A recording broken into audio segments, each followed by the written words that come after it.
Hello, everyone. Welcome back to Investing Sucks. My name is Eric, and thank you so much for tuning into the channel. So, this past week, we've seen some pretty massive declines in a lot of key stocks. Some of them include companies like Meta Platforms, as we can see, they had a very large drop off here. Square is another notable one. Again, a pretty similar drop off and a pretty similar pattern going back to 2020.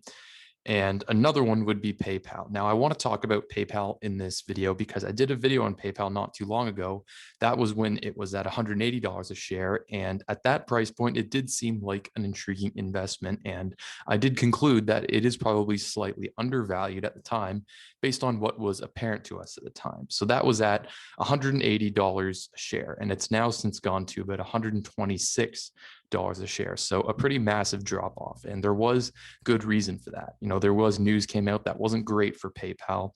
But what I want to do in this video is take a look at the news that came out and actually determine if this sell-off is warranted or if there's potential for opportunity here. Because, those who consider themselves value investors, they hold the belief that prices don't always reflect value, right? And there are times when price can become significantly detached from value. And this is why investors care about market volatility, because it can breed opportunity. So let's dig into that now. So here is the news that actually came out in that earnings report that caused it to go down so much. So let's look at earnings per share. So they reported $1.11 earnings per share for the quarter versus $1.12, which was anticipated by analysts. So 1 cent off. Not really huge cause for concern there. Revenue was actually higher than expected, 6.92 billion for the quarter versus 6.87 billion expected by analysts. But what really caused the stock to go down so much was their change in the revenue forecast. So they revised it down to 15 to 17% for the full year of 2022. So that's just 1 year. And analysts had previously anticipated just under 18%. So what management had said previously was they would expect 20% revenue growth. They then revised that down to 18, and then they revised it down again to 15 to 17%. So what that kind of did was it undermines management's credibility, because now going forward, investors aren't really going to trust what management releases as their guidance, because they now have a history of revising it down. But that really wasn't the worst thing that they said. There was something else that they said in the earnings call that was way worse. That is probably what caused such the sharp decline. So if we go here to their actual earnings transcript, this paragraph that I've highlighted here kind of captures what probably caused a lot of people to sell off. So the impact of this variant and the effect of inflationary prices combined with lack of stimulus is having an impact on spending and by extension, our business. So less people are spending money. There's less money flowing through the economy. That negatively impacts PayPal because they rely on a thriving economy where people are spending a lot of money. Money's changing hands a lot because for every transaction that takes place on their platform, they get a small slice of that. That's their whole business model. So this impact is pronounced on our lower income cohorts and has continued into the first quarter. The persistence of inflationary effects on personal consumption, labor shortages, supply chain issues, and weaker consumer sentiment have led us to adopt a more cautious outlook. So that's obviously not good news for a company like PayPal. And in addition to that, they also scratched one of these ambitious goals that they had set out previously, which was to get 750 million accounts by the year 2025. Now, they currently have about 426 million accounts. So they've now said, scratch that goal. We're not going to achieve it. We're not striving for it anymore. And they're actually shifting their focus away from growing their accounts to growing average revenue per user, because they think that increasing average revenue per user, so focusing more on the people that do use their platform rather than trying to get new people onto their platform, is a better way to focus their energy. Now, in my opinion, these definitely do materially impact the business. They're not great. Okay, this is definitely not what you want to hear, especially for a company like PayPal that has traditionally been labeled as a growth type stock. And what's I found interesting is if we go to their stock price and see where it's at now, kind of in the $1.28 or 128 range, this is pretty much what it was before it really took off during, this huge speculative bull run that we had during the pandemic. Now, it's pretty much at where it was before the pandemic even happened, which to me is interesting because PayPal is obviously a business that has benefited from the pandemic, right? A lot of people started shopping online for one. More money was changing hands online than ever during the lockdown. So PayPal obviously benefited from that because a lot of people would have signed up to use the service and will continue to use the service going forward, which means more fees and more revenue for PayPal. So to me, that seems interesting. But let's actually take a look at the valuation that I did on this channel when I did my other video on them and update our assumptions and see whether it still represents good value at present time. So here is my discounted cash flow model that I did in my previous video. So our assumptions were mainly 18% revenue growth from 2022 to 2025. So we're probably gonna have to revise that down given this new information. We also assumed 2025 to 2031. So this is a 10-year model. Revenue growth would be 12.5%. And then EBIT margin, so operating margin, 17.5%. And it would grow by 0.2% a year because we're assuming the business would benefit from economies of scale as they increase their revenue and they have a lower cost per unit. 13% tax rate because they have foreign income, so they have a generally lower tax rate than most US stocks. A 30x terminal value multiple, which is enterprise value to unlevered free cash flow, which, as I showed in my last video, is historically a bit below where it's traditionally been. So just under 9% cost of capital, that number remained unchanged. And then we're also assuming they're going to buy back just under 1% of their outstanding shares every year. And they've been spending about 1 to 3 billion in stock buybacks every year for the past 5 years. And now that their share price is even lower, I still think that's a safe assumption to make. So given all those assumptions, we determined that the fair value per share would be about $275. So the current price is, as of making this video, is $126. That's only 45% of our calculated intrinsic value, which if our assumptions held true would be just under 20% annual return over 10 years. Now that's a great return. 20% annual return over 10 years is a very good return. But of course, we do have to revise our assumptions down a bit because given this new information, it just makes sense. So for example, we would have to take this down to say 15%.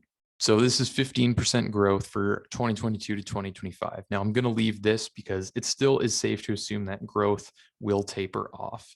And let's also revise down our EBIT margin or operating margin assumption because this was dependent on them having a higher rate of sales growth because that's really what takes the scales economy.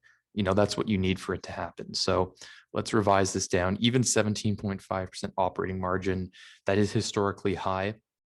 But let's have it not expand. Let's just have the margin stay at exactly 17.5% for the future years. And then we'll leave everything else the same. We can scroll down to see what our result is. So then we get an intrinsic value of $221 per share, which the return on that would be 15.67 annualized for 10 years. So that's still a strong return given that revision in assumptions. And remember, management said they expect 17 to 15% revenue growth going forward into the future. So we're only assuming 15% here.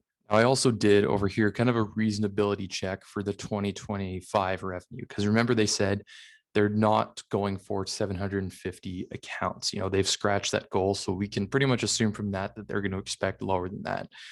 So let's say, well, this was their 2021 results. So 426 active accounts.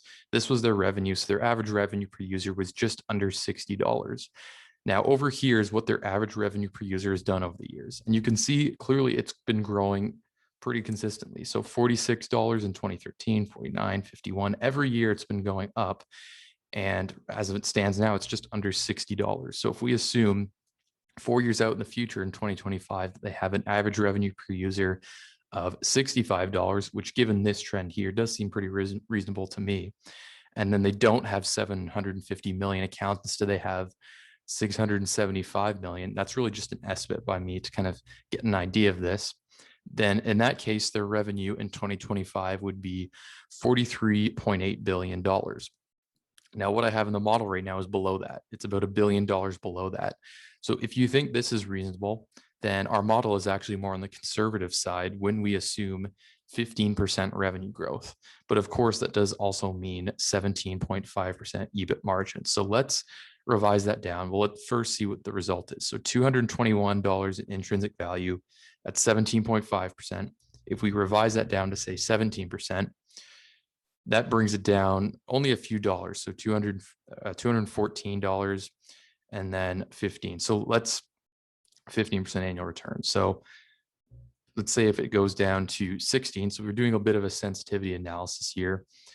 Now the annual return goes down to 14, so it's dropped by 1%, but I mean, still very much undervalued in this scenario. So really the question you have to ask yourself is, are these assumptions still reasonable given what we know about the business? Now, in my last video, we talked about the network effect that PayPal has because it's a platform that attracts customers because a lot of merchants use it, and it attracts merchants because a lot of customers use it. Now, that aspect of PayPal is still true. Even though there is growing competition from other companies out there, they still do have that network effect that does at least a little bit insulate them from the competition. And they still make up about 30% of all online transactions in the US. So even if their growth doesn't seem quite as strong as it did maybe 6 months ago, they still do have that network effect, not to mention just the growth in e-commerce transactions in general, right? As well as that deal they struck with Amazon recently, where US customers are going to be able to check out at Amazon using Venmo. There's also the growth in their digital wallets, the buy now, pay later option that they have, which aren't huge lines of businesses compared to the core business, which is just processing transactions. But you can still see there's lots of reasons to be optimistic, despite what they said in their earnings call, that maybe in the short term, there are going to be some things that make it a bit harder for the business to grow as fast as investors expect. So investing in a company like this can seem pretty daunting at times, especially considering how much it just dropped. And in my opinion, some of the best investments out there are the ones that can appear to be daunting at first, because that's a sign that you're investing at the maximum point of pessimism, which historically speaking is a good time to invest when a lot of people are very negative about a company, because the investing world in general falls victim to groupthink and herd mentality, where everyone kind of believes the common sentiment and goes along with it, whether that's positive or negative. So that can lead to very large swings in prices, very volatile prices, which if you can stay level-headed, you can take advantage of. So my point here is to encourage you to make decisions for yourself and try to think independently. Don't let the fear of an additional loss in a particular stock stop you from taking action if you do feel that it is a good investment. And I do often see people who call themselves value investors say that if a stock falls to this price, then I'll be buying it for sure. And then it does fall to that price, and then suddenly it's too risky and they're avoiding it. Try to always invest with high conviction. And the way you can do that is by putting your assumptions to the test to see, given these future scenarios, what is the value of the business under each scenario? For example, we could change things here and really see what happens if, PayPal struggles quite a bit. So let's say only 5% revenue growth each year for the next 10 years. Now that's really saying something. Our intrinsic value per share is now $89. So it is overvalued in that scenario. But 5% revenue growth would be a huge drop off, because they've been growing at a very strong clip in recent years, usually between 15 to 20%. Even if you just went, say, 10% revenue growth each year for the next 5 years, it's still technically undervalued if you believe all these other assumptions. So currently, it does seem like there is quite a lot of pessimism that's baked into PayPal stock price right now. And obviously, everyone's going to have different opinions on what they think the future of this company will be, whether or not they think competition is going to heat up and then everyone's going to move away from PayPal, or if they think PayPal is just so ingrained in the e-commerce space that whether or not you like it or not, you're going to have to use it, which means PayPal will continue to grow as a business. There's two different angles you can take here. And again, the benefits of using a DCF model is that you can put your assumptions to the test, and you can even determine what exactly investors are pricing in at a given price point. For example, say if we went down to 8% revenue growth, we saw what impact that has. Now we're kind of closer to what the actual price of the share is. And even under this scenario, you're still getting about an 8% annual return, which historically speaking would be a decent return. Okay, now the last thing I want to discuss is one very prevalent risk factor. So far we've talked about a lot of positives, and you're probably thinking at this point in the video that I'm going to be buying this stock, but I would say that I am still undecided, and here is why. So if we take a look at this model, and let's price back in our original assumptions, so 15 and then 12% or 12.5%. revenue growth. And then let's look at what actually makes up this enterprise value here. So about 30.6 billion comes from the sum of discounted free cash flow to firm, which would be these cash flows here. So that 10 years there. But the vast majority comes from the terminal value. That's a significant portion of the company's value.